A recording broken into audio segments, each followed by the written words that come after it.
I think this is an important lesson. So if you are, not suffering with, but if you have that ADHD or you know someone like that. Yeah, sometimes it's suffering. Yeah, to be aware of it, but also not to accept it as your fate and not to blame everything else on that, but to take, action and control to put you into places where normally that would pull you back. And that's probably why you can be successful. And it really resonated when you said put yourself on stage. I mean, I have no natural inclination to be on stage. I actually have Is that true, Brian? It is true. You're very good. But I mean, and I have no natural inclination to be in a room full of people on a Tuesday night. Like, I have to push myself to get out of my introverted little bubble and push myself. When I first started doing London Real Conversations, it was really uncomfortable. I used to stress about the guests coming over all day. My stomach would boil. I'm like, they're coming over to my studio. Oh my God, is this going to be right? I got to do this, got to do that. And I had to really push myself to be out there. And same to be on stage. I mean, that was really hard. I mean, I did my first TED Talk. That was hard. Even going on stage is still something. I saw that. Oh my God. Yeah, you did great. Yeah, but that was something that was really hard to do. So, but now that I force myself to put myself out there, that's how it works. So as an introvert, I think your superpower is forcing yourself to be an extrovert.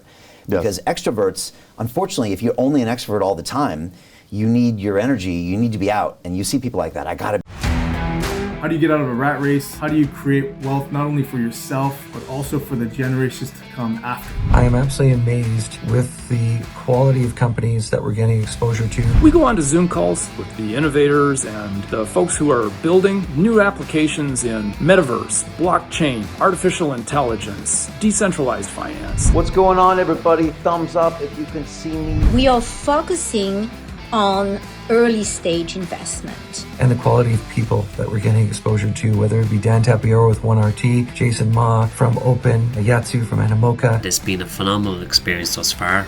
It has far exceeded my expectations. We are focusing on cutting edge technologies. I view it now as the best investment I've ever made. The upside I view is unlimited. And as a retail investor, I would never get this exposure anywhere else outside of Investment Club. See you in the Investment Club. be out. I got to be with other people. And when they're alone, they're freaking out. An introvert usually is freaking out when they're in a social I'm so situation. happy alone. Yeah, I know. I'm so happy reading a book, I know, not me talking too. to anyone. But I know that nothing happens in my life if I do that. Yeah. And I also know that ultimately I don't get fulfilled because it's like, I need to push myself. So I go out and force myself in these situations. And I think it's really good advice for anybody out there to try to push yourself into something you're not comfortable with. And if you're an extrovert, try spending time alone, planning your life, and maybe if you're an introvert, try putting yourself on stage, and then you'll end up liking it. It's like boxing. I mean, nothing is completely further from my nature than boxing. I was the skinny science geek who was beat up as a kid and was never athletic and all of that, and I just wanted to be alone and be doing all my things.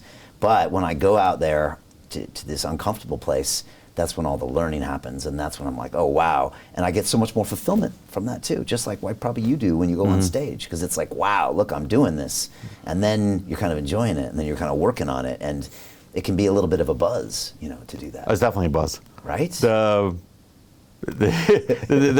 funny there's risk. Yeah, good way of putting it. The funny thing is, like most things, you can't stay in one place because you get used to it. If you're used to speaking in front of 10 people, eventually it's not threatening anymore. Then you have to go to 15. Yeah. Then you have to go to 25. So I'm pushing myself to bigger and bigger crowds.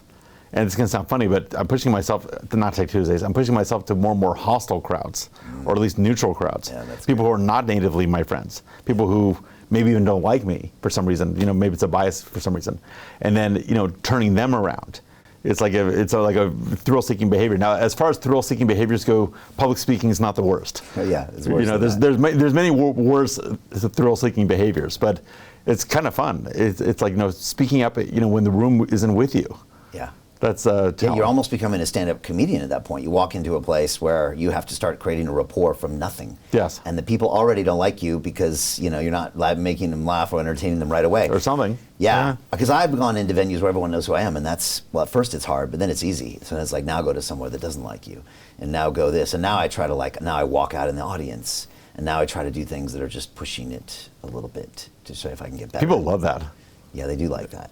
Some people really hate you, and some people will be like, wow, they admire your authenticity. I think it's just practice, and it takes time. It's practice. That's what I'm saying. You can't always lift the same weight, right? At something you'll stall out. You have to keep on adding plates So keep on adding places, bigger audience, more diverse audience, less affinity-oriented audiences.